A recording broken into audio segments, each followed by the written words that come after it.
अस्सलाम वालेकुम। Welcome to my channel voice over by Amna Shah. I hope कि आप खुश होंगे। लिसनर्स, आज जो मैं कहानी आपको सुना रही हूँ उसे आप क्राइम कहें या फिर सोशल क्राइम कहें, लेकिन इसका लुब्बे लुबाब यही है कि जैसी करनी वैसी भरनी। तो आइए सुनते हैं कहानी मैं इस बाप का बेटा नहीं। इस केस का ताल्लुक दिल्ली से है। मैं कॉलेज में पढ़ता था। मेरा मजमून नफ्सियात था। नफ्सियात के तलबा को अमली सबक के लिए पागल खाने ले जाया जाता है, जहां वो मुख्तलिफ पागलों के केस देखकर इनकी बातें सुनते और तज्जिया करते हैं। 1947 के आगाज़ में हमारी क्लास को आगरे के पागल खाने में ले जाया गया। वहाँ हमें हर तरह के पागल दिखाए गए और इनके केस भी सुनाए गए।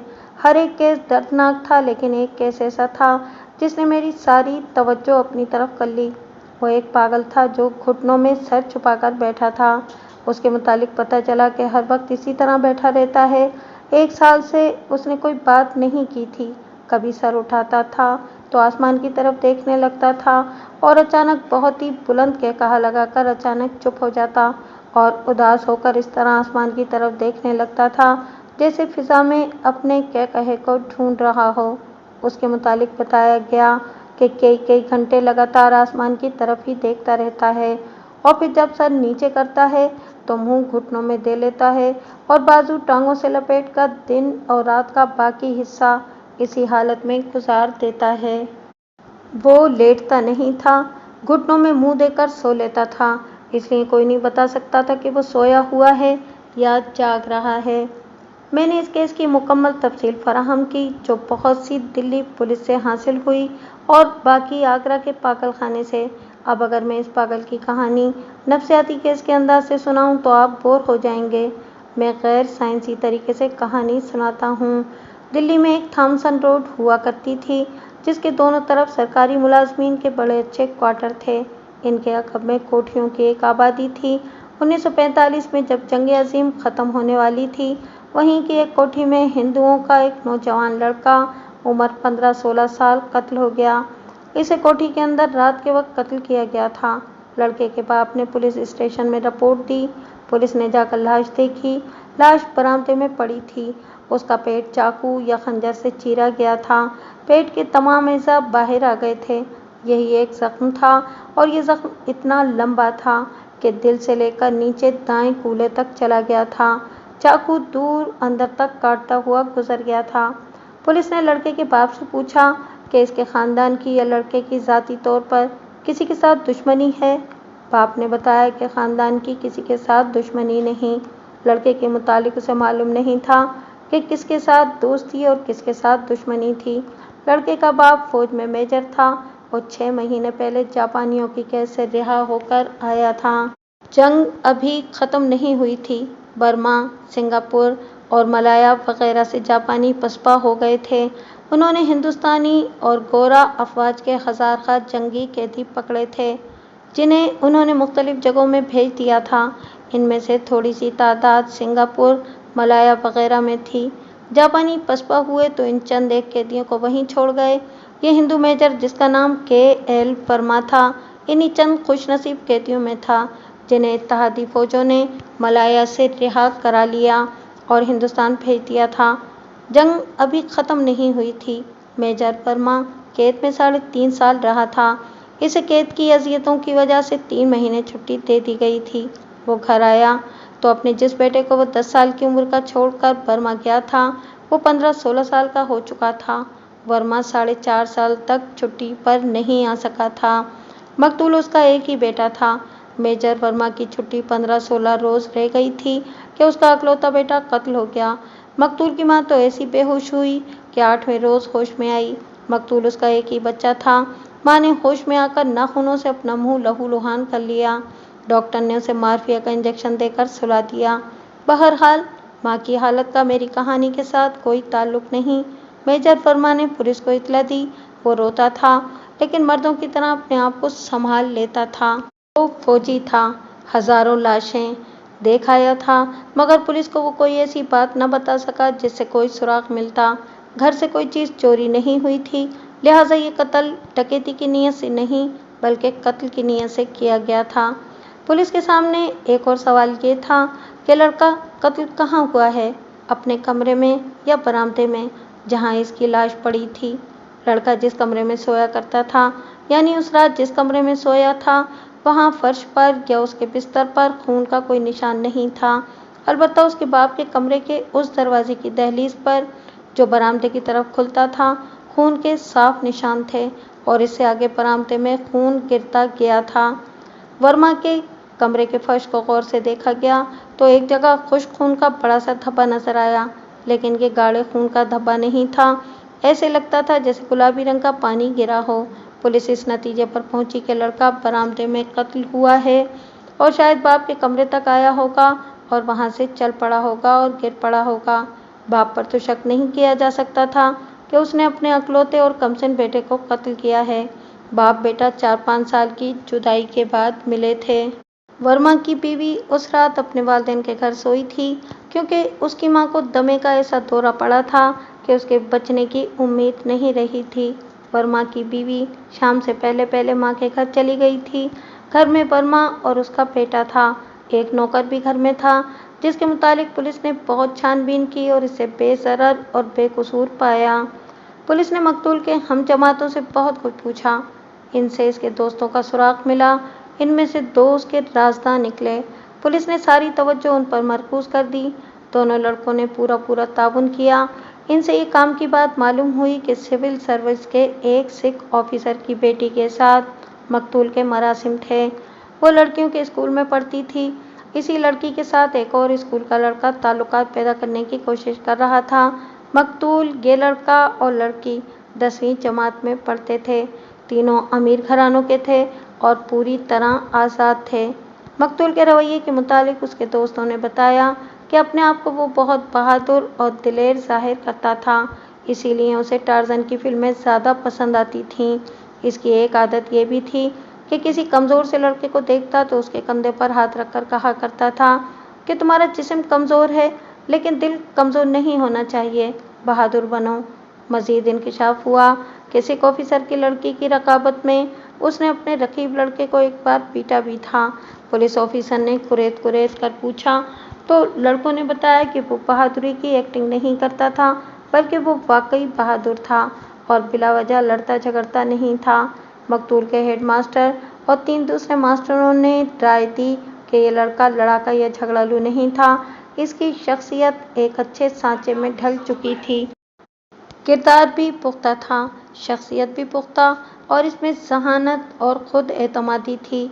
उसने खोखली बातें कभी नहीं की थीं। वो अपने बाप की तरह फौजी अफसर बनना चाहता था, लेकिन वो सिर्फ अफसर नहीं बल्कि जंगजू बनने का इरादा रखता था और वो ये भी कहा करता था कि हिंदुस्तान आज़ाद हो जाएगा और वो आज़ाद हिंदुस्तान की फ़ौज का अफसर बनेगा। बहरहाल लड़के का किरदार वाज़ेह हो गया। पुलिस इस नतीजे पर पहुंची कि वो वाकई बहादुर और दिलेर था, इसलिए कातिल ने इसे सोते में कत्ल किया है या धोखे में इसे बरामदे में बुलाकर पार कर गया है। पुलिस सिख ऑफिसर की बेटी से मिलने गई तो सिख ने उधम बपा कर दिया।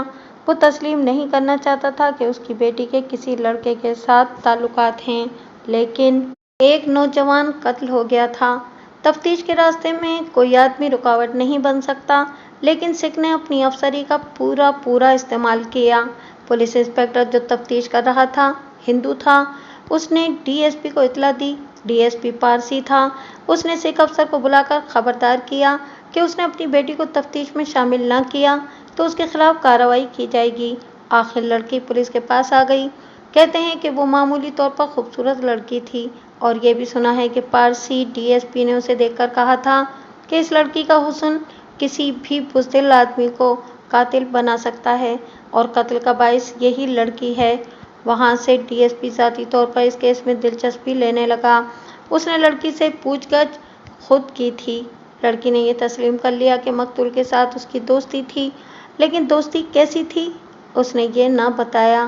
पुलिस को इससे दिलचस्पी भी नहीं थी कि इसके ताल्लुकात जायज़ थे या नाजायज़। लड़की ने यह भी बताया कि वो मकतूल के साथ चंद बार पिक्चर देखने भी गई थी और वो तोहफ़ों का तबादला भी किया करते थे। लड़की ने यह भी बताया कि दूसरे लड़के के साथ भी उसका दोस्ताना रह चुका था। फिर उसे मकतूल स्कूलों के खेलों के मुकाबले में पहली बार मिला था। वो फुटबॉल का बेहतरीन खिलाड़ी था। लड़की को उसकी जिस्मानी फुर्ती और जिस्म की बनावट बहुत अच्छी लगती थी और इसीलिए वो इसकी दोस्त बन गई। तो उसे मकतूल की दिलेराना बातें और नज़रियात अच्छे लगे। वो आज़ाद हिंदुस्तान का बहादुर फौजी अफसर बनना चाहता था। दूसरे लड़के से भी वो कभी कभी मिल लेती थी, लेकिन उस लड़के के ख्यालात अच्छे नहीं थे। एक रोज़ मकतूल ने उसे खूब पीटा था।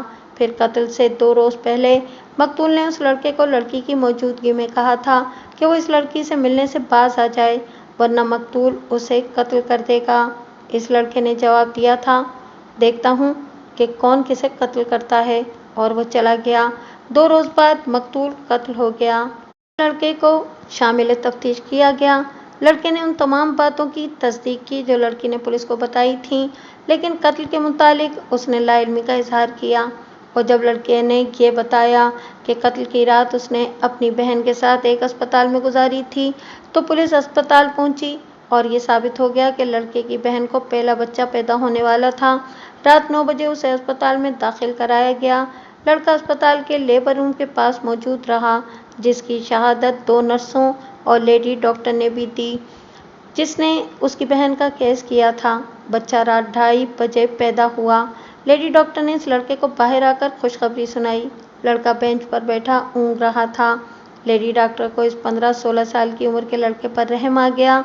इसे वो ड्यूटी नर्स के कमरे में ले गई और इसे वहाँ सुला दिया था। वो सुबह 6 बजे के बाद जागा था, चुनाचे लड़का साफ बच गया। इस पर शक भी नहीं किया जा सकता था कि उसने मकतूल को कत्ल किया है। पारसी डीएसपी ने अब तक की तफ्तीश को गौर से पढ़ा और इंस्पेक्टर से सारी तफसीलात सुनी। उसका दिमाग खून के धब्बों पर जा अटका और उसने इन्हीं पर तफ्तीश को मरकूज कर दिया। लड़के की लाश बरामदे में पड़ी थी। खून उसके बाप के कमरे के बरामदे वाले दरवाजे की दहलीज से शुरू हुआ था। बाप के कमरे के फर्श पर गुलाबी रंग का धब्बा था। पारसी ने डॉक्टर से पूछा कि पेट में चाकू मारा जाए तो खून का रंग इसी तरह गहरा लाल होता है जिस तरह टांग या बाजू या किसी पट्टे से निकलता है।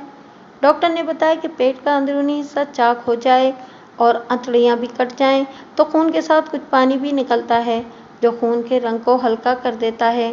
फर्श पर जो गुलाबी निशान था वो पेट के खून और पानी का हो सकता है। लड़की को एक बार फिर डीएसपी ने बुलाया। उसके जहन में चंद और सवाल पैदा हो गए थे। डीएसपी ने इससे पूछा, तुम कभी मकतूल के घर भी गई थी? लड़की ने बताया कि वो कई बार उसके घर गई थी और मकतूल की माँ उससे बहुत प्यार करती थी। मकतूल अपने बाप के मुतालिक अक्सर कहा करता था कि मुझे अपने दोस्तों को ये बताते हुए शर्म आती है कि मेरा बाप जंगी कैदी है। अगर मेरा बाप बहादुर होता तो वो मर जाता, कैदी न होता। मकतूल अपने बाप को बुज़दिल समझा करता था। फिर उसका बाप रिहा होकर आ गया तो लड़की 3-4 बार उसके घर गई थी। मकतूल का बाप उसे बहुत पसंद करता था, बल्कि एक बार लड़की मकतूल से मिलने गई तो वो घर नहीं था। उसके बाप ने उसे अपने पास बिठा लिया। डीएसपी ने बाल की खाल उतारनी शुरू कर दी और लड़की से ये मालूम करने के लिए कि मकतूल के बाप का अंदाज कैसा था, उसने लड़की से तरह तरह के बेशुमार सवाल पूछे। लड़की की उम्र 16 साल थी, जहन अभी कच्चा था। उसने साफ बता दिया कि मकतूल के बाप का रवैया उसके साथ बाप वाला या यूं कहिए कि बुजुर्गों वाला नहीं था। मेजर वर्मा की उम्र 38 साल और चंद महीने थी और वो उम्र से कम लगता था। उसकी बीवी मोटे और भद्दे से जिस्म वाली औरत थी।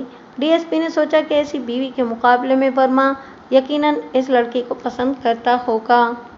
डीएसपी ने फौज के 3-4 ऐसे अफसरों से जो मेजर वर्मा को अच्छी तरह जानते थे, दरपर्दा इसके चाल चलन के बारे में पूछा। पता चला कि वो शराब पीता है और औरतों का शिकारी है, और ये भी कि वो रंगीन तबीयत का आदमी है। पारसी डीएसपी ने लड़की को एक बार फिर बुलाया और पूछा कि मकतूल का रवैया अपने बाप के साथ कैसा था। लड़की ने बताया कि मेजर वर्मा कैसे रिहा होकर आया तो मकतूल खुश था, लेकिन कोई 1 महीने बाद ही वो अपने बाप को नापसंद करने लगा। आखिर में यूं मालूम होता था जैसे इसे अपने बाप से नफरत हो गई हो। उसने ऐसी नापसंदीदगी या हकारत की कोई वजह कभी नहीं बताई थी। पारसी ने लड़की से पूछा, तुमने मकतूल को बताया था कि मेजर वर्मा तुम्हें बुरी नज़र से देखता है? लड़की पहले तो झिझकी, फिर पारसी की हौसला अफजाई से उसने जवाब दिया, पहले तो नहीं बताया। जब चेरी ने अपने बाप को नापसंद करना शुरू कर दिया तो मैंने इसे बता दिया कि तुम्हारा डैडी अच्छा आदमी नहीं है। लड़की मकतूल को प्यार से चेरी कहा करती थी। उसका नाम चरणदास वर्मा था। एक और सवाल के जवाब में लड़की ने बताया। ये सुनकर चेरी को गुस्सा आ गया था और उसने कहा था कि ये शख्स मेरा बाप नहीं है, मैं किसी और का बेटा हूँ। अगर इसका बेटा होता तो मैं इसी की तरह बुज़दिल और बदनीयत होता। मेजर वर्मा की छुट्टी ख़त्म हो चुकी थी और वो GHQ दिल्ली में चला गया। छुट्टी के बाद वो घर आ जाया करता था। उसकी बीवी से पूछगछ की गई, लेकिन उसने वफादार बीवी की तरह अपने खामिंद के खिलाफ कोई बात मुंह से न निकाली। इससे ये पता चला कि बाप बेटा कुछ खिंचे खिंचे रहने लगे थे। बेटा अपने बाप को पसंद नहीं करता था। DSP अब इस शक की बिना पर तफ्तीश का रुख बदलने की सोच रहा था कि बाप बेटा रकीब थे। एक शाम ये पारसी DSP मेजर वर्मा के घर गया और उसके साथ इधर उधर की बातें करने लगा। मेजर वर्मा ने नौकर को बुलाकर चाय के लिए कहा और ये भी कहा कि मेरी दवाई ले आओ। नौकर 2 शीशियां और पानी का गिलास ले आया। मेजर वर्मा ने दोनों में से एक एक गोली निकालकर खा ली और पानी पिया। DSP ने दोनों शीशियों के लेबल पढ़े। इस पारसी पुलिस ऑफिसर ने उसकी बीमारी के मुतालिक पूछा तो मेजर वर्मा ने कहा कि आसाबी दबाव और ज़हनी इंतशार की तकलीफ है। उसने मेजर वर्मा की बीमारी में इस तरह दिलचस्पी लेनी शुरू कर दी जैसे उसे इसके साथ बहुत हमदर्दी हो। उसने पूछा कि इनके अलावा वो कौन सी दवाई लेता है। उसने एक और दवाई का नाम बताया। इसके अलावा ताकत के इंजेक्शन भी थे। DSP को मालूम था कि ये दवाइयाँ ज़हनी सुकून के लिए दी जाती हैं और ऐसे मरीजों को दी जाती हैं जिनका ज़हनी तवाज़ुन पागलपन की हद तक बिगड़ गया हो। इसे कुछ शक हुआ। बहरहाल इस शक को छुपाकर उसने मशवरा दिया कि किसी स्पेशलिस्ट से मुआयना करवाए।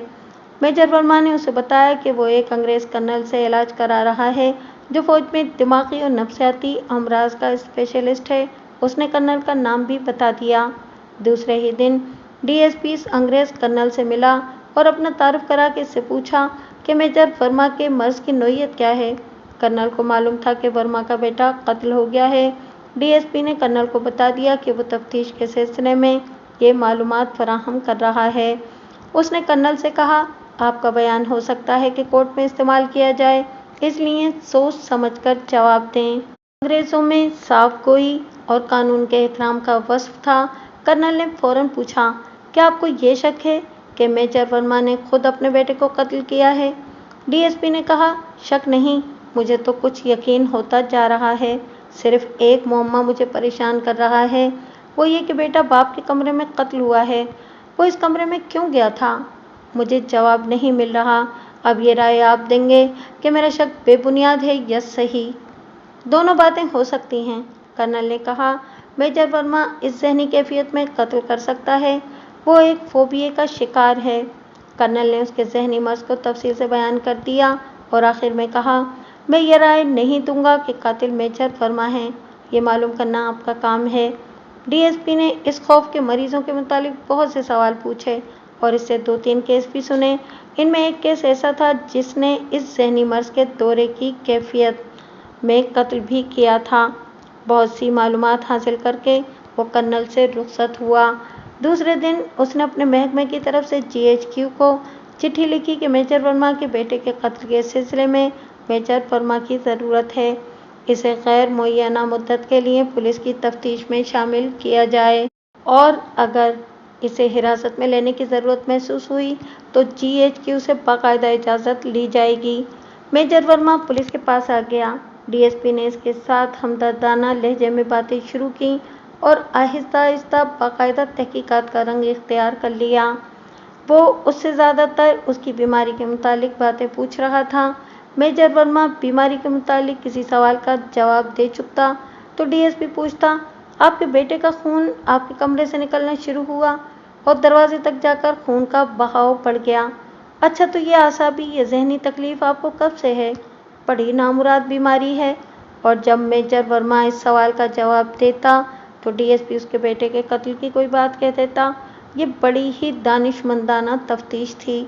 DSP से लगातार 7 घंटे सवाल पूछता रहा।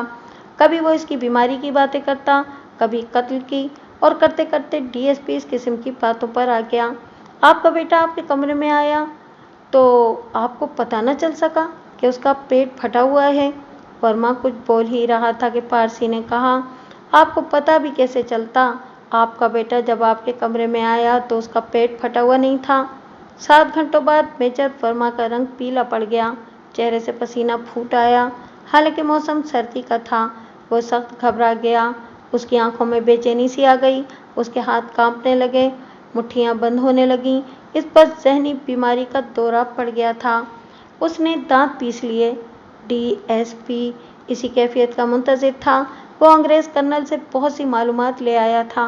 वो सवालों से वर्मा पर बैक वक्त कई पहलुओं से हमले कर रहा था। वो दरअसल इसके आसाबी निज़ाम को तोड़ने की कोशिश कर रहा था, जिसमें वो बिलाखिर कामयाब हो गया। उसने मेजर वर्मा से कहा, इसी हालत में आपने अपने बेटे को कत्ल किया है?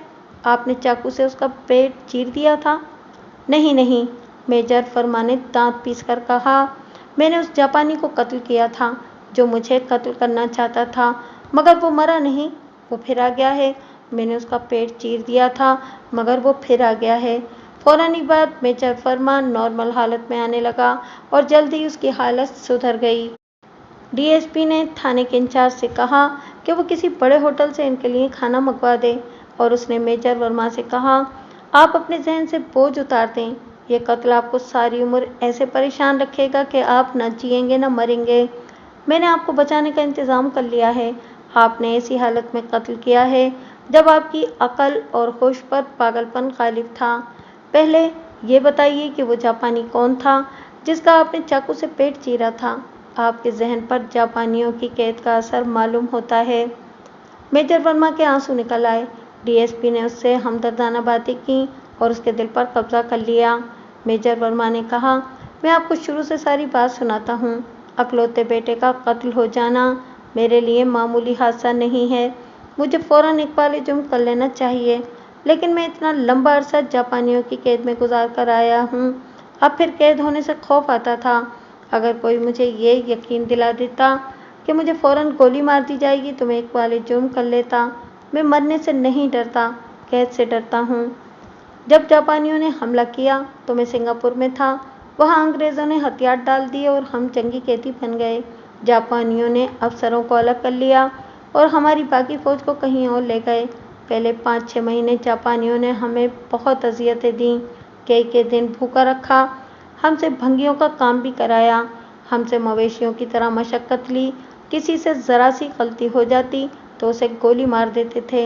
एक रोज़ उन्होंने 3 अंग्रेज़ अफसरों को हमारे सामने गोली मार दी और हमें कहा कि इनकी लाशें घसीटकर जंगल में ले जाओ। अंग्रेज़ कैदी अफसरों ने लाशें घसीटने से इनकार कर दिया। फिर हिंदुस्तानी अफसरों की बारी आई तो हमने भी इनकार कर दिया। हमें फिर हुक्म मिला कि लाशें घसीटो। हम सब ने आपस में बात की और फैसला किया कि ये नागवार काम करना ही पड़ेगा। 16 अफसर लाशें घसीटने के लिए आगे आ गए। मैं भी उनमें था। 7 अंग्रेज़ अफसर थे। जापानियों ने हम 16 अफसरों को अलग खड़ा कर दिया और बाकियों को रस्सियां देकर कहा कि वो लाशें घसीटकर ले जाएं। उन्होंने फिर इनकार कर दिया तो जापानियों ने संगीनों से एक अफसर को मारना शुरू कर दिया और ये मंजर बड़ा ही भयानक था। हम जो 16 अफसर रह गए थे, इन्हें जापानी फ़ौज बारिकों में ले गए जहाँ वो खुद रहते थे और हमें अलग अलग कमरे दे दिए। दरअसल वजह ये थी कि जापानियों को चंद एक वफादार अफसरों की ज़रूरत थी। वो हिंदुस्तान पर भी कब्जा करना चाहते थे। यहाँ की रहनुमाई के लिए और दीगर इंतज़ामात के लिए वो हमें तैयार करना चाहते थे। फिर ये भी पता चला कि सिंगापुर के इंतज़ाम के लिए भी इन्हें ऐसे मकामी अफसरों की ज़रूरत थी जो वफादार हों। मगर हमारी वफादारी को आजमाने के लिए या हमें वफादार बनाने के लिए उन्होंने हमसे गधों की तरह के काम लेना शुरू कर दिए। वो हमारी खुददारी और ज़ाती वक़ार को हमारे जहनों से निकाल देना चाहते थे। उन्होंने हैवानों की सी मशक्क़त, फाका कशी और लेक्चरों से हमारी ब्रेन वॉशिंग शुरू कर दी और जब कैद का 1 साल पूरा हो चुका था, हम सुधाए हुए बंदर बन गए थे। फिर वो हमारे साथ बहुत अच्छा सलूक करने लगे, खाना पूरा और अच्छा देने लगे, मशक्क़त भी ख़त्म हो गई और हम अफसरों की तरह रहने लगे। जापानियों के कद छोटे थे। इनमें एक अफसर खासे लंबे कद और दुबले पतले जिस्म का था। दूसरे जापानी अफसर हम 16 कैदी अफसरों से बहुत अच्छा सलूक करने लगे थे, लेकिन ये लंबा जापानी हम सब से अंग्रेज़ और हिंदुस्तानी अफसरों से नफरत करता था। 3 जापानी अफसर अंग्रेज़ी बोलते थे। ये लंबा जापानी अंग्रेज़ी नहीं जानता था। एक शाम जापानी अफसरों ने हम कैदी अफसरों को अपने मेज़ में खाने पर बुलाया और कहा कि आइंदा हम इनके साथ खाना खाया करेंगे। हम सब जब खाने पर बैठे तो इस लंबे जापानी ने अपनी ज़बान में वावेला पपा कर दिया। साफ पता चलता था कि उसे बिल्कुल पसंद नहीं कि कैदी जापानी अफसरों की बराबरी करें, लेकिन वहाँ अब ये फ़ज़ा पैदा हो गई थी कि वो हमें जापानी ज़बान पढ़ाते थे और हम इन्हें अंग्रेज़ी और उर्दू का सबक देते थे। लंबे जापानी ने खाने पर बैठने से इनकार कर दिया तो उसके साथी अफसरों ने उससे गुस्से में बातें की। उसकी नफरत बढ़ती गई। एक सुबह मालूम हुआ कि एक अंग्रेज़ कर्नल अपने कमरे में मरा पड़ा है। हम देखने गए। उसका पेट चाकू से चीरा हुआ था। उस पर सोते में हमला किया गया था। उसे दफन कर दिया गया। फिर हमें मालूम नहीं कि जापानियों ने इस सिलसिले में क्या कार्रवाई की। कोई 10 दिन बाद एक हिंदुस्तानी लेफ्टिनेंट इसी हालत में मरा हुआ पाया गया। उसका भी रात के वक्त पेट चीरा गया था। हमने जापानियों से एहतिजाज किया तो उन्होंने हमें यकीन दिलाया कि वो मुजरिम का सुराग लगा रहे हैं। उसे सबके सामने सज़ा दी जाएगी, मगर कोई मुजरिम सामने न आया। 10 दिन ही बाद एक और अंग्रेज़ मेजर को सुबह देखा गया कि बिस्तर पर मरा पड़ा था और उसका भी पेट चीरा हुआ था। तीसरे कत्ल के बाद मुझ पर यह खौफ तारी हो गया कि अब मेरी बारी है और एक सुबह मेरी लाश उठाई जाएगी और मेरे साथी देखेंगे कि मेरा पेट चीरा हुआ है। मुश्किल ये थी कि हम अलग अलग कमरों में रहते थे, लेकिन कैदी अफसरों को खिड़कियां और दरवाजे बंद रखने की इजाज़त नहीं थी। वहाँ से फरार की तो कोई सोच भी नहीं सकता था। बर्मा तक जापानी काबिज थे। सारा समंदर इनके कब्जे में था। रात को मैं सो भी नहीं सकता था क्योंकि मुझ पर इस खौफ का कब्जा हो गया था कि अब मेरी बारी है। जापानियों ने 1 साल की अज़ियतों से हमारी दिलेरी और मर्दानगी ख़त्म कर दी थी। मैं अब बिल्कुल बुज़दिल और डरपोक इंसान बन चुका था।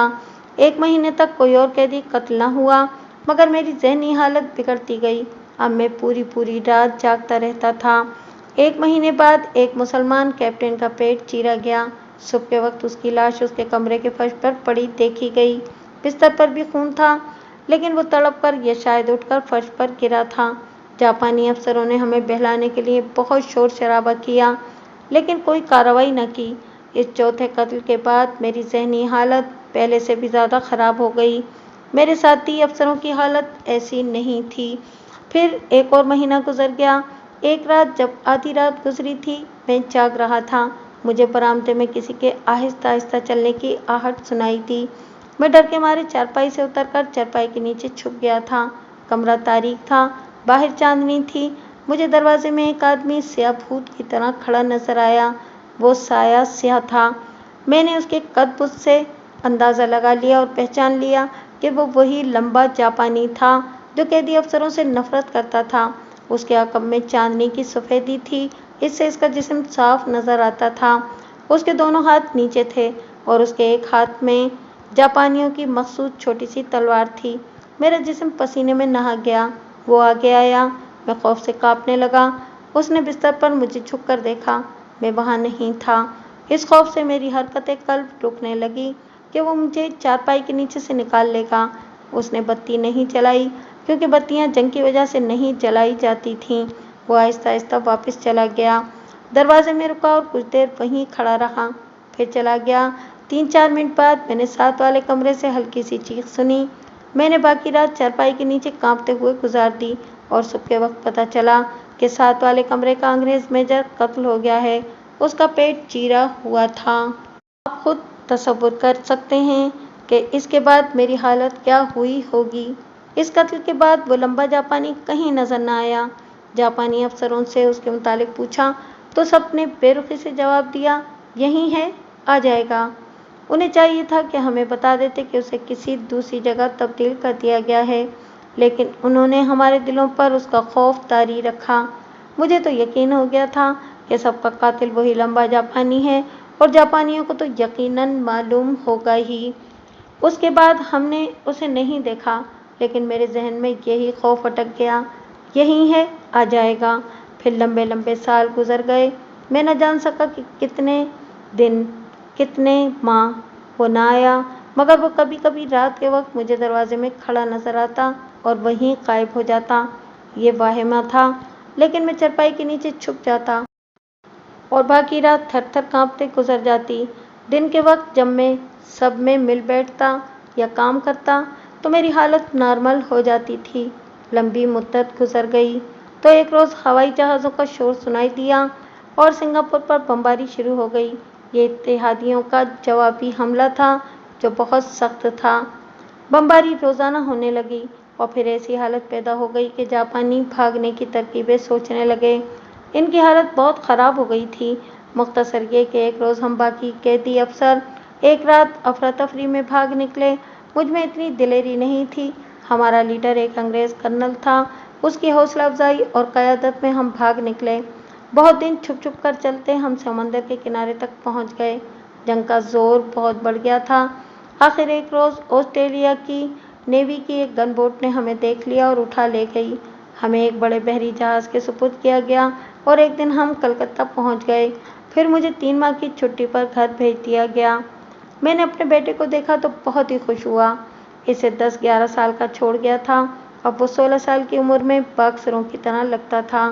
वो मुझे गर्मजोशी से मिला। पहले चंद दिन तो हंसता खेलता रहता और अब मैंने उसे अपने साथ जब बेतकल्लुफ़ कर लिया तो उसने मुझे ये कहना शुरू कर दिया कि कैद होना बुज़दिलों का काम है। मैंने उसे अपनी मजबूरी समझाने की कोशिश की तो उसने उसे कबूल न किया। घर में आकर भी इस खौफ ने मेरा पीछा न छोड़ा कि एक जापानी मेरा पेट चीरने के लिए आ रहा है। एक रात मेरी आंख खुल गई तो मुझे अच्छी तरह नजर आया कि दरवाजे में जापानी खड़ा है और गायब हो गया है। मेरी चीख निकल गई। मेरी बीवी जो साथ वाले पलंग पर सोई हुई थी घबरा कर जाग उठी। उधर मेरे बेटे ने भी चीख सुन ली और जागकर दौड़ता हुआ आया। मैं बच्चों की तरह डर रहा था। मैंने अपनी बीवी और बेटे को सुनाया कि मुझ पर किस किस्म का खौफ तारी है। खौफ का नाम सुनकर मेरे बेटे का रवैया बदल गया। उसने मुझे कहा, डैडी, अब आप अपने घर में हैं और आप फौजी अफसर हैं, फिर भी आप डरते हैं। वो अपने कमरे में चला गया। फिर मुझे ये दौरे कई बार पड़े। मैंने दरवाजे में जापानी को खड़े देखा और मैंने चीख मारी। फिर मेरा पसीना फूट आया और मैं खौफ से कांपता रहा। फिर एक रोज़ दिन के वक्त सोते हुए भी मेरी यही हालत हो गई। मेरा बेटा घर में था। उसने मेरे साथ हमदर्दी करने की बजाय ये कहा, मैं खुश था कि मैं एक बहादुर फौजी अफसर का बेटा हूँ, लेकिन अपने दोस्तों को बताते हुए मुझे शर्म आती है कि मैं एक बुज़दिल आदमी का बेटा हूँ। आप डरपोक हैं। आप वही हिंदू हैं जिसकी धोती का लोग मजाक उड़ाया करते हैं। मैंने इसे समझाने की कोशिश की कि बेटा, मैं नफसियाती मरीज़ हूँ और अपना इलाज करा लूँगा, लेकिन वो अभी 10वीं जमात में पढ़ता था, नफसियात को नहीं समझता था। मैंने इस अंग्रेज़ कर्नल को जो नफसियात का डॉक्टर है अपनी हालत बताई। उसने मुझे ये दवाइयाँ दी जो आपने देखी थीं। ये सब ज़हनी सुकून और नशा देने वाली हैं। कर्नल ने हफ्ते में एक बार तकरीबन निस्फ घंटा बातों से मेरा इलाज शुरू कर दिया, मगर कोई इफाका न हुआ। इस दौरान मेरे बेटे की एक दोस्त लड़की उसके साथ घर आई। मैंने ऐसी खूबसूरत लड़की कभी नहीं देखी थी। मेरी नीयत ख़राब हो गई। अब मैं इक़बाल जुर्म कर रहा हूँ तो बेहतर है कि हर एक बात आपको सुना दूँ। एक दरख्वास्त ज़रूर करूँगा कि मुझे कैद में न डालना, फ़ौरन फांसी दे देना या गोली मार देना। मैं शराब और लेडीज़ का नशा ही रहा हूँ। जंग से पहले फ़ौज में यही मेरी आदत रही। अब महसूस करता हूँ कि इन्हीं 2 चीज़ों ने मुझे जिस्मानी और नफसियाती लिहाज से बेकार किया है। मैंने अपने बेटे की दोस्त को देखा तो उसके साथ दोस्ती का इरादा कर लिया। एक रोज़ वो मेरे घर पर आई तो घर में और कोई नहीं था। मैंने लड़की से कुछ दस्तराजी करने की कोशिश की और उसे बहलाने फुसलाने और वर्गलाने की बहुत कोशिश की, लेकिन वो मेरी बातों में ना आई। अब तो मेरा बीमार ज़हन फरार की तरफ ज़्यादा माइल रहता था। मेरा किरदार ख़त्म हो चुका था। मैंने ये भी ना सोचा कि ये लड़की मेरी बेटी की उम्र की है और हो सकता है कि मेरी बहू बन जाए। उस रोज़ के बाद मेरा बेटा मुझसे नफरत करने लगा और उसकी मेरे साथ बोलचाल भी बंद हो गई। लड़की ने शायद उसे बता दिया था कि मैंने क्या हरकत की है। मेरा बेटा जब मुझसे नफरत से देखता था तो मुझे वो लंबा जापानी याद आ जाता था जिसने मेरे साथी अफसरों को कत्ल किया था और जो अभी तक वाहिमा बनकर मुझे रातों को परेशान करता था। मेरी जहनी हालत और ज़्यादा बिगड़ने लगी। कत्ल की रात वाले दिन माँ ने बेटे से कहा, बेटा अपने डैडी से यूँ नाराज़ हुआ करते हैं। उसने हकारत से कहा, मैं किसी और डैडी का बेटा हूँ। मुझे गुस्सा आ गया। मैंने उसे कुछ सख्त अल्फाज कहे। उसने मुझे कहा, तुम बुज़दिल और डरपोक हो। मैं किसी बहादुर बाप का बेटा हूँ, किसी और का। सुना तुमने? मैं तुम जैसे किसी हिजड़े का बेटा नहीं हूँ। मैं किसी ऐसे बेगैरत आदमी का बेटा नहीं हूँ जिसे अपनी बीवी और बेटी में भी तमीज़ नहीं। मैं आज रात तुम्हारे कमरे का पहरा दूंगा। देखता हूँ कौन सा जापानी तुम्हें कत्ल करने आता है। मैं गुस्से से कांपता हुआ बाहर निकल गया। शाम के वक्त घर आया तो मेरी बीवी अपनी माँ के पास जा चुकी थी। इसकी माँ को बहुत तकलीफ थी। नौकर खाना लाया तो मैंने अकेले खाया। मेरे बेटे ने अपने कमरे में खाना खाया। मैंने अपनी गोलियां खाईं और एक नावल पढ़ते पढ़ते सो गया। मुझे मालूम नहीं कि रात का क्या वक्त था। मैंने देखा कि लंबा जापानी हाथ में छोटी तलवार लिए मेरी तरफ बढ़ता आ रहा है। यह ख्वाब था या वाहिमा, मुझे मालूम नहीं। वो मुझे नज़र आ रहा था। मैंने इरादा कर लिया कि आज उसका मुकाबला करूंगा। इसे इसी की तलवार से कत्ल करके बेटे को बताऊंगा कि मैं बुज़दिल नहीं हूँ। वो मेरे घर का कमरा नहीं था, वो सिंगापुर की बारिक का कमरा था। जापानी दबे पाँव आगे बढ़ा तो मैं स्प्रिंग की तरह बिस्तर से उछला और 1 सेकंड में जापानी के हाथ से तलवार छीनकर उसकी नोक उसके दिल पर मारी और नीचे की तरफ जिस्म की पूरी ताकत से तलवार खींची। तलवार उसका पेट चीरती हुई दाएं कूल्हे तक चली गई। मुझे चीख सुनाई दी। फिर मेरी आंखों के आगे अंधेरा छा गया। अंधेरा फौरन साफ हो गया। मैं होश में आ गया। ये मेरे घर का कमरा था। एक आदमी आगे को झुका हुआ बरामदे की तरफ मेरे कमरे से निकल रहा था। मैंने लपक कर बिजली का बटन दबाने को दायां हाथ बढ़ाया तो मैंने अपने हाथ में पकड़ी हुई कोई चीज़ महसूस की। बाएं हाथ से बटन दबाया, कमरा रोशन हो गया। सबसे पहली चीज़ जो देखी वो एक चाकू था। ये मेरे दाएं हाथ में था। ये खून से लिथड़ा हुआ था। मैं बरामदे में दौड़कर निकला जहाँ एक आदमी जा रहा था। बरामदे की बत्ती जलाई तो मेरा बेटा फर्श पर पड़ा था। उसकी अंतड़ियाँ और पेट के हिस्से बाहर आकर फर्श पर बिखरे हुए थे और वो मर चुका था। बाद में पोस्टमार्टम करने वाले डॉक्टर ने मुझे बताया था कि चाकू से उसका दिल भी कट गया था। मैंने जापानी के वाहिमे पर वार किया था और अपने बेटे को कत्ल कर दिया। मैं आपके इन सवालों का जवाब नहीं दे सकूंगा कि मेरे हाथ में चाकू कहाँ से आया था। क्या मेरे बेटे के हाथ में चाकू था जो मैंने इस पर अचानक झपट कर छीन लिया था? क्या मेरा बेटा मुझे कत्ल करने आया था? क्या मेरा बेटा मेरे कमरे का पहरा देने आया था? उसने कहा था कि मैं रात तुम्हारे कमरे का पहरा देने आऊँगा।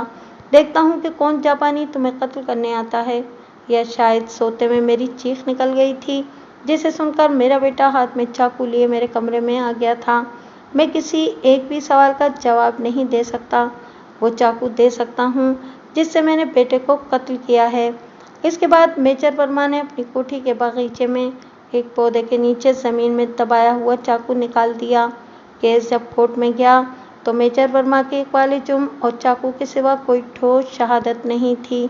ताहम अंग्रेज़ कर्नल को सफाई की तरफ से पेश किया गया, जिसने इल्म नफ्सियात की रोशनी में मेजर वर्मा के केस का तजिया पेश किया। बालाई कोर्ट ने मेजर वर्मा के इकबाल जुर्म और अंग्रेज़ कर्नल के बयान के पेश नज़र और सफाई के वकील की दरख्वास्त पर माहिरीन नफ्सियात के एक सरकारी बोर्ड की तश्कील की। इसमें आगरा के पागल खाने का डॉक्टर इंचार्ज भी शामिल था। उस वक्त तक मेजर वर्मा पर कभी ना ख़त्म होने वाली खामोशी तारी हो चुकी थी। वो सिर्फ नीचे वाली कोर्ट में अपना बयान दे सका था। बोर्ड ने मुतफ़क्का राय दी कि मुलज़िम का ज़हनी तवाज़ुन मुकम्मल तौर पर बिगड़ चुका है। उसने कत्ल ऐसी हालत में किया है जब इसकी अकल पर जापानी का वाहिमा गालिब था। बोर्ड ने मुलज़िम की ज़हनी बीमारी का तजिया किया और सिफारिश की कि मुलज़िम को सज़ा मिले या ना मिले, वो अब पागल खाने का केस है। और जब मैंने उसे अपनी क्लास के साथ आगरा के पागल खाने में बैठे देखा तो वो मुंह घुटनों में छुपाए हुए था। उसके बाजू इकट्ठे होकर टांगों के गिर्द लिपटे हुए थे। उसने आसमान की तरफ देखा, बड़ी जोर से कहकहा लगाया और अचानक चुप होकर आसमान की तरफ देखने लगा, जैसे फिजा में अपने कहकहे को ढूंढ रहा हो।